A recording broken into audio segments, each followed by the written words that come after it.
సంవత్సరాల తరబడి government job కోసం వేచి చూస్తున్నారా? కేవలం 8 నెలల్లో మీ కల నెరవేర్చుకోండి. వెంటనే కింది నెంబర్స్ కి కాల్ చేయండి. హలో నమస్తే, వెల్కమ్ టు సుమన్ టీవీ. ప్రస్తుతం మనతో పాటు లేస్ అకాడమీ ఫౌండర్ నరసింహ గారు ఉన్నారు. ఈ రోజు కొన్ని విషయాలు మనం చర్చిద్దాం. హలో అండి, నమస్తే. నమస్తే అండి.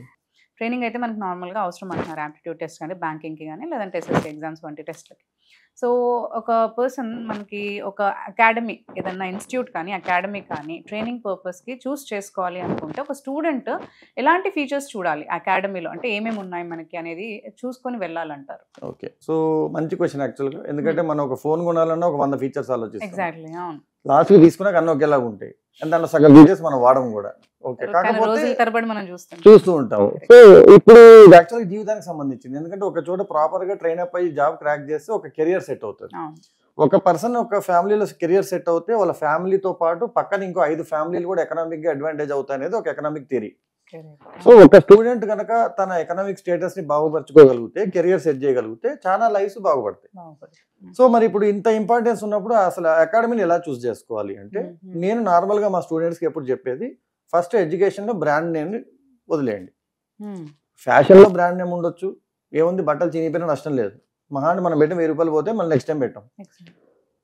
తర్వాత ఎంటర్టైన్మెంట్ లో బ్రాండ్ నేమ్ ఉండొచ్చు, ఓహో ఈ డైరెక్టర్ తీసే సినిమా బాగుంటుంది అలా అనుకుని వెళ్ళి మోసమైన రోజులు కూడా ఉన్నాయి. కాకపోతే నష్టం లేదు, 200 రూపాయలు పోవట్లేదు. కానీ ఫుడ్ విషయంలో కానీ, మెడిసిన్ విషయంలో కానీ, ఎడ్యుకేషన్ విషయంలో కానీ, ఎందుకంటే ఈ మూడింటితోనే జీవితం ముడిపడి ఉంటుంది. డబ్బులు పోయినా వస్తాయి కానీ హెల్త్, తర్వాత మన తినే ఆహారం నుంచి ప్రాబ్లం ఉన్నా, ఎడ్యుకేషన్ తో ప్రాబ్లం ఉన్నా, కెరియర్ ఇబ్బంది పడుతుంది. సో బ్రాండ్ నేమ్ వల్ల వెళ్ళొద్దండి. గుడ్డిగా ఆ బ్రాండ్ ఉంది అని ఎప్పటి నుంచో రన్ అవుతుందని అందరూ చెప్తున్నారని గుడ్డిగా వెళ్ళొద్దండి. అలా వెళ్ళే కొన్ని జనరేషన్స్ 2-3 రకాల ఇంటర్మీడియట్ కాలేజీలో నాశనం అయిపోయింది. మనకు తెలుసు, పేర్లు వాడడం ఎందుకు అందరికి తెలుసు. ఆటోమేటిక్ చూసిన వాళ్ళు సగం మంది ఆ బాధితులే ఉంటారు. 2, మరి బ్రాండ్ నేమ్ లేకుండా ఎలా అంటే, ఇంకో విషయం గుర్తుపెట్టుకోవాల్సింది, ఎక్కువ ప్రమోషన్స్ చేస్తున్న బ్రాండ్ ఏదైతే ఉందో వాళ్ళ అర్థం ఏంటంటే వాళ్ళ దగ్గర కంటెంట్ తక్కువ ఉంది. ఎప్పుడైనా సినిమాలో స్టోరీ తక్కువ ఉంటే గ్రాఫిక్స్ ఎక్కువ వస్తుంది. నిజంగా సినిమాలో స్టోరీ ఉంటే గ్రాఫిక్ ఏం అవసరం లేదు. ఓకే, సో సబ్జెక్ట్ బాగుండాలి. సో నేను మామూలుగా చెప్పేది ఏంటంటే, హాస్పిటల్ ఎవరైనా నాకు ఫోన్ చేస్తారు, సార్ ఈ హాస్పిటల్కి వెళ్తున్నాం, ఈ హాస్పిటల్కి వెళ్తున్నాం, వెళ్ళొచ్చు. ఎందుకంటే మా ఇంట్లో వాళ్ళందరూ డాక్టర్ బ్యాక్గ్రౌండ్ కాబట్టి నేను అడుగుతూ ఉంటారు. నేను ఎప్పుడు ఏం చెప్తానంటే, మీరు హాస్పిటల్ చూస్ చేసుకోవద్దు, డాక్టర్ని చూస్ చేసుకోవద్దు. సో మీరు ఈ హాస్పిటల్కి వెళ్ళారు కానీ అక్కడ ఎవరు ట్రీట్ చేస్తారో మీకు తెలియదు కన్నా, మీరు వేరే హాస్పిటల్కి వెళ్ళి మీకు తెలిసిన డాక్టర్ దగ్గరికి వెళ్ళారు అనుకో, ట్రీట్మెంట్ ఎవరు ఇస్తారో తెలుస్తుంది. సో అలాగే ఇన్స్టిట్యూట్ ని చూస్ చేసుకోవద్దండి, ఫ్యాకల్టీని చూస్ చేసుకోండి. ఇప్పుడు ఒక ఇన్స్టిట్యూట్ లోకి వెళ్ళారు, అక్కడ లోపలికి వెళ్ళాక అక్కడ ఎవరు ఉంటారో తెలియదు. ఓహో ఆ ఇన్స్టిట్యూట్ లో చేరడం వల్ల ఈ పిల్లోడికి ర్యాంక్ వచ్చిందంట అనేది తప్పు. ర్యాంక్ వచ్చిన పిల్లోడు ఆ ఇన్స్టిట్యూట్ లో చదువుకున్నాడు, అదే ర్యాంక్ వచ్చే పీరియడ్ ఇంకో ఇన్స్టిట్యూట్ లో చదువుకుంటే ఆ ఇన్స్టిట్యూట్ పేరు వచ్చేది. ఎప్పుడు ఇన్స్టిట్యూట్ వల్ల స్టూడెంట్స్ కి పేరు రాదండి, స్టూడెంట్స్ వచ్చిన ర్యాంక్స్ వల్ల, వాళ్ళు సాధించిన సక్సెస్ వల్ల ఇన్స్టిట్యూట్ కి పేరు వస్తుంది. అందుకే ఇన్స్టిట్యూట్ అడ్వర్టైజ్మెంట్స్ అని ఎవరి పేరు మీద ఉంటే వాళ్ళ పేరు మీద ఉండవు. మా స్టూడెంట్ ఇది చేశాడు, మా స్టూడెంట్ ఇది చేశాడు అంటే, స్టూడెంట్స్ ఏం చేస్తున్నారు, వాళ్ళు వెళ్ళి వాళ్ళు కష్టపడి వాళ్ళ సార్ వాళ్ళు చెప్పిన చిన్న చిన్న విషయాలు ఫాలో అయ్యి వాళ్ళు సక్సెస్ సాధించి దానివల్ల ఇన్స్టిట్యూట్ సంపాదించి పెడుతున్నారు. సో మీరు ఇన్స్టిట్యూట్ చూస్ చేసుకునేటప్పుడు చూడాల్సింది ఏంటి అంటే, నీకు చెప్పే ఫ్యాకల్టీ ఎవరు. అసలు ఆ నేను ఓపెన్ గా చెప్తాను, మీరు ఎప్పుడైనా ఒక ఫ్యాకల్టీ దగ్గరికి వెళ్ళి, సార్ నేను బ్యాంక్ ఎగ్జామ్ కోచింగ్ తీసుకుందాం అనుకుంటారా, నా క్లాసెస్ చెప్పేది ఎవరు, ఎందుకు, డబ్బులు మీరే కదా కట్టేది. మీరు 10 రూపాయలు ఇచ్చినప్పుడు కొత్తిమీర ఒక కట్ట తక్కువ ఇస్తేనే కొట్లాడతాను, ఒక కట్ట తక్కువైందమ్మా. అట్లాంటిది మళ్ళీ నీకు ఇచ్చే సర్వీస్ తక్కువైనప్పుడు కెరియర్ కోసం నువ్వు ఎంత గట్టిగా కొట్లాడాలి. నాకు చెప్పే ఫ్యాకల్టీ ఎవరు, వీళ్ళు ఎంతమంది బ్యాంక్ ఎగ్జామ్ క్రాక్ చేశారు, వాళ్ళ ఎక్స్పీరియన్స్ ఏంటి, టీచింగ్ ఎక్స్పీరియన్స్. ఓకే, ఈ రోజుకి వాళ్ళకి ఒక బ్యాంక్ ఎగ్జామ్ పెడితే క్రాక్ చేయగలరా, చేయలేరు. ఇప్పుడు ఫుట్బాల్ ఆడిన వాడిని తీసుకొచ్చి క్రికెట్ కోచ్ చేసేట్లు ఉంటుందండి. సో క్రికెటర్ కూడా అడుగుతాడు అతను ఉన్న ఎక్స్పీరియన్స్ ఏంటి, తన యావరేజ్ ఎంత, ఎన్ని రన్లు కొట్టాడు, చూసిన తర్వాత కోచ్ గా తీసుకుంటారు. మరి అట్లాంటి నీ జీవితానికి సంబంధించి ఎగ్జామ్కి వెళ్ళేటప్పుడు వాళ్ళు ఏదో యూట్యూబ్ లో వీడియోలు పెట్టేశారో, లేకపోతే వాళ్ళు చెప్పిన మార్కెటింగ్ జిమ్మిక్స్ అని చూసి ఈసారి చాలా బాగా చెప్తాడేమో, కానీ నాకు ఎలా తెలుస్తుంది. ఒక స్టూడెంట్ ఆలోచించుకోవాలి, నేను 20,000 రూపాయలు ఒక 2 ఏళ్ల సమయాన్ని అక్కడ ఇన్వెస్ట్ చేస్తున్నాను. సో నాకు చెప్పే ఫ్యాకల్టీ ఎవరు.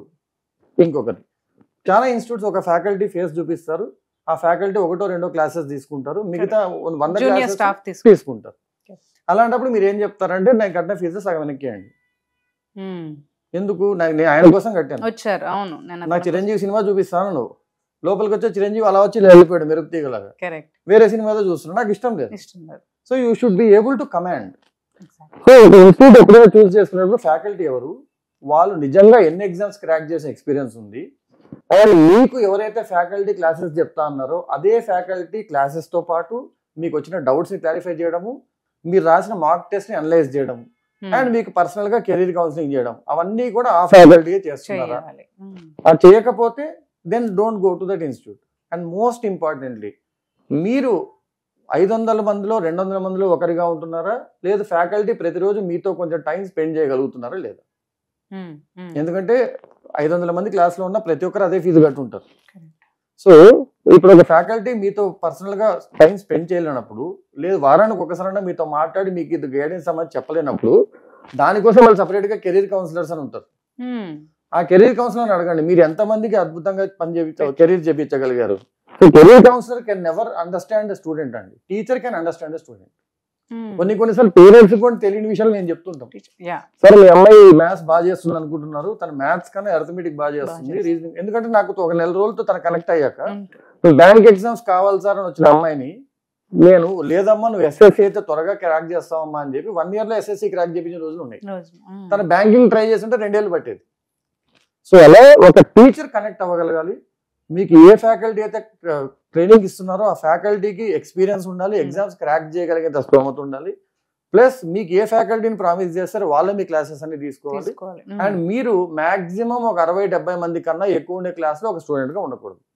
ఈ ఫీచర్స్ అన్ని ఒక ఇన్స్టిట్యూట్ ఇవ్వగలిగితే అప్పుడు మీకు ఆటోమేటిక్ గా మీరు అనుకున్న క్వాలిటీతో ఆ ట్రైనింగ్ అందుతుంది. ట్రైనింగ్ అనేది వస్తుంది. అవునండి. సో ఈ ఫీచర్స్ అన్ని చూసుకుంటే మాత్రం మంచి ట్రైనింగ్ అనేది మనం పొందొచ్చు అంటారు. అవునండి. థ్యాంక్ యూ అండి. థ్యాంక్ యూ అండి.